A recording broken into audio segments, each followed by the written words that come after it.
বন্ধু হল কিতা খবর, আশা করি সবাই ভালো আছো, আল্লাহর হুকমে আমিও ভালো। আজকে একটা জিনিস দেখিয়া মানে খুব বেশি খারাপ লাগছে, এর লাগে মানে এই ভিডিওটা বানাইলাম। কিতা করছি বুঝছেন, মানে আমাদের দেশে একটা জিনিস বর্তমানে খুব বেশি ভাইরাল চলে।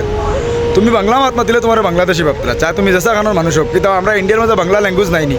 আপনারা বর্তমানে সোশ্যাল মিডিয়াত দেখতে পাইবা যে মানে যে কোনো জায়গায় যে কোনো মানুষের এখন ভাইলিয়ে ফেরিওয়ালা, রিক্সাওয়ালা, ঠেলাওয়ালা, যেটা মানুষের ভাইতরা জয় শ্রীরাম খো, হতা খো, হতা খো, আধার কার্ড দেখাও, প্যান কার্ড দেখাও, এগুলো প্রশাসনের কাম। প্রশাসনের কাম আমরা পাবলিকের কিছু মানুষের কথা, এটা জিনিস দিকে খুব বেশি খারাপ লাগে। আপনারা অবশ্য ভিডিওতে অবশ্য দেখতে পাত্রা যে মানে বাংলা মাত মাতিলে তারা বাংলাদেশি ভাবতরা। কিতা বাংলা ল্যাঙ্গুয়েজ আমাদের ইন্ডিয়াত নাইনি, আর আগে থেকে কিতা ইন্ডিয়াত আসলো না। আমরা তো মাদার ট্যাঙ্গও বাংলা পড়েছি, তো মাদার ট্যাঙ্ক যার বাংলা আছে হে অন্য ল্যাঙ্গুয়েজ পারে নাতে কিতা হে বাংলাদেশ হয়ে গেছিল।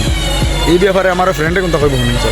আমরা রবীন্দ্রনাথ ঠাকুর তাইন কিতা তারাই তো জানেননি, তারা ইতিহাস সম্পর্কে কিতা জানো। যারা কবিসকল আছেন তারা মানে বাংলা আছেন, তারা সম্পর্কে কেউ কিছু জানে না। তারা যেখানে মানে করছেন আগে আগে তারা দেশ স্বাধীন করছেন, কবি বানাইছে, কবিসকল আসলা, সব বাংলা আসলা, সব জাতীয় মিলিয়া, সব ল্যাঙ্গুয়েজে মিলিয়া আমরা এই দেশ বানাইছি। ইনো যেন প্রাইভেটলি আমি আমার জয়শ্রীম খোয়া লাগবো, তুমি হনুমান জিন্দাবাদ খোয়া লাগবো, এটা তো কিছু কোনো কথা আইতে পারে না। আমরা হইলে কি মুসলমান ধর্ম হইলে কি এমন একটা শান্তি ধর্ম কেউ করার জবরদস্তি করে না। আইন কানুন তারা তো সবথেকে বেশি তারাও তুলে। আইন কানুন যদি কোনো মানুষে মানে তে সবথেকে বেশি আমরাও মানি না। যতটুকু জুলুমর, যতটুকু আমরা মারপিট কতরা, তারপরে আমরা আইনের লগে আমরা লগে আছি। আর যা হইতাম আমার বন্ধু কইবা আইন আর কিতা হইতাম সব তো আপনারা কম বেশ ভিডিও দেখতে। আর আপনারা অবশ্যই দেখছেন, কারণ ঘটনা একটু ঘটলে মানে ঠিক আছে, হিন্দু মানুষের ঘটনা ঘটছে, বাংলাদেশ করছেন আরেকটা দেশে, তার ব্যাপারে আমরাও নিজে প্রতিবাদ করছি, ভিডিও বানাইছি, আপনারা দেখতে পারবো অবশ্য। কিন্তু ওগুলো লইয়া যে মানে এখন আমাদের ইন্ডিয়ার মাঝে আমাদের মানুষের কতটুকু চেতাইতরা জিনিসটা দেখে খুব বেশি খারাপ লাগে।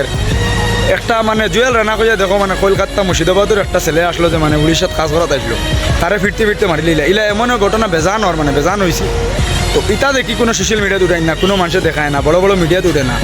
আর দুষ্ট সব জায়গা তোর হিনো জ্বলা হয়েছে, ইনো তোলা হয় আমাদের দেশের মাঝে যে পর্যন্ত চলে, এটা কিন্তু ঠিক না। কারণ আমরা হইলাম কি এক দেশের মানুষ, সব একলগে রইতাম, একলগে মিলিমিশি রইতাম, কিন্তু ইটা করা হয় না। মানে যে মানে ধর্ম দেখিয়া চলা, ধর্ম দেখিয়া মাতা, সব যখন আমরা এক জায়গার, এক দেশের, এক মাটিত রইয়ার, তো আমরা সব একতা রওয়া জরুরি। কারণ না হইলে 12 মানুষের ফায়দা উঠাইবা, 12 দেশের মানুষের ফায়দা উঠাইবা, এগুলো আমরা বোঝা জরুরি। তো আজকের ভিডিও তোমার মতো দেখা হইব পরবর্তী নেক্সট ভিডিওতে।